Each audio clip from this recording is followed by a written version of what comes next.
Bonjour Barbara B, je suis ravie de vous retrouver aujourd'hui dans cette 5e vidéo. Jour 5 de mon défi de 30 jours, je me fous la paix. Alors aujourd'hui, j'aimerais vous parler d'un livre qui est à mes yeux une perle, c'est Les 4 accords Toltec de Don Miguel Ruiz. Alors je dis que c'est une perle parce que je pense vraiment que c'est un des livres essentiels à lire lorsqu'on chemine vers soi-même, lorsqu'on chemine vers la connexion, lorsqu'on essaye de cheminer vers du développement personnel. Don Miguel Ruiz nous partage dans ce livre 4 accords, 4 principes clés qui nous conduisent vers la liberté personnelle, vers la liberté intérieure. Donc le premier accord, c'est que ta parole soit impeccable. Le deuxième accord, c'est quoi qu'il arrive, n'en faites pas une affaire personnelle. Le troisième accord, c'est ne faites jamais de suppositions. Et le quatrième accord, c'est faites toujours de votre mieux. Alors c'est un livre que j'ai lu un nombre incalculable de fois. Je l'ai vraiment lu, relu, relu, écouté en audio. Je me suis vraiment imprégnée dans ce livre.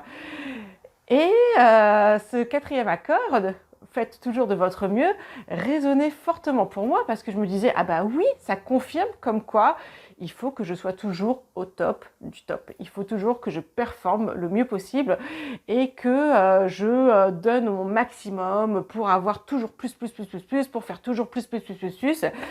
Et donc ça m'a amené dans une comparaison, dans un jugement encore plus fort qu'avant.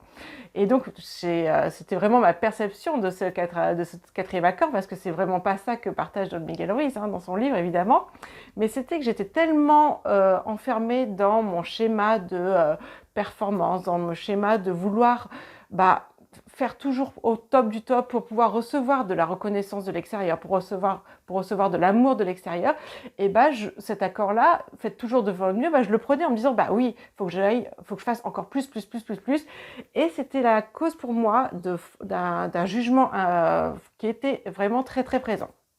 En effet, lorsque je faisais quelque chose, je me disais, ah oui, mais là, j'ai pas assez bien fait. Là, c'est difficile pour moi de faire de mon mieux parce que je suis fatiguée. Donc, du coup, je m'en voulais de pas faire de mon mieux. Je comparais mes mieux d'une journée par rapport à mes mieux d'une autre journée.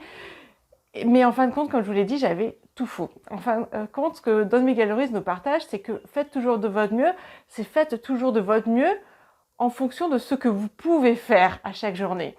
La vie n'est pas linéaire et nous-mêmes, nous ne sommes pas des êtres humains linéaires. Nous sommes en mouvement. Il y a des moments où on sera en top de notre forme. Il y a d'autres moments où on sera moins bien. Il y a des moments où l'environnement nous permet vraiment de nous exprimer pleinement. Il y a d'autres moments où l'environnement nous contraint un peu plus.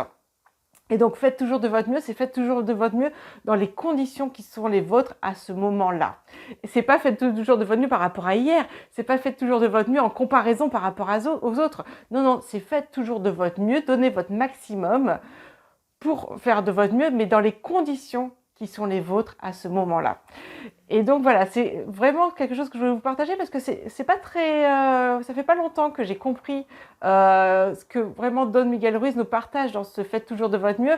Vraiment, moi je l'avais travesti, je l'avais transformé dans une compétition pour aller toujours vers du plus, pour me dénigrer, pour me juger, pour me comparer moi par rapport au mois d'hier ou au mois d'avant-hier, au mois de la semaine d'avant, ou pour me comparer moi par rapport aux autres qui, eux, font mieux que moi, alors que c'est pas du tout ça. La voie pour la liberté intérieure, la voie pour la paix intérieure, c'est justement de faire de son mieux en acceptant que c'est le mieux qu'on puisse faire dans les conditions qui sont les nôtres. Donc voilà, je voulais te demander si toi aussi, tu as parfois tendance à oublier que la vie n'est pas linéaire et que parfois, oui, tu es en cycle, parfois tu es au top de ton énergie, parfois tu es basse en énergie, parfois ça fluctue d'ailleurs dans une même journée. Et est-ce que voilà, tu es suffisamment souple pour accepter que faire de ton mieux quand tu es en basse énergie, oui, c'est pas le même faire de votre mieux que quand tu es en haut de ton énergie. Est-ce que tu as cette souplesse? Est-ce que tu as ou au contraire, est-ce que tu as tendance à te juger, à te comparer par rapport à quand tu fais de ton mieux quand tu es au top du top ou quand tu fais de ton mieux quand tu es vraiment dans une énergie très très basse, quand tu es fatigué, quand tu n'en peux plus. Et donc du coup, est-ce que tu as tendance à te dénigrer, à te rabaisser, à t'auto-saboter dans ces conditions? J'aimerais te lire dans les commentaires pour savoir vraiment voilà, comment résonne pour toi ce quatrième des accords Toltec de Don Miguel Ruiz. Est-ce que toi aussi d'ailleurs tu connais ce livre? Dis-moi si tu connais ce livre et quelle est la lecture que tu en as fait. J'adorerais te lire dans les commentaires. C'était Barbara D. Je te dis à demain pour la suite de ce défi 30 jours. Je me fous la paix. Au revoir.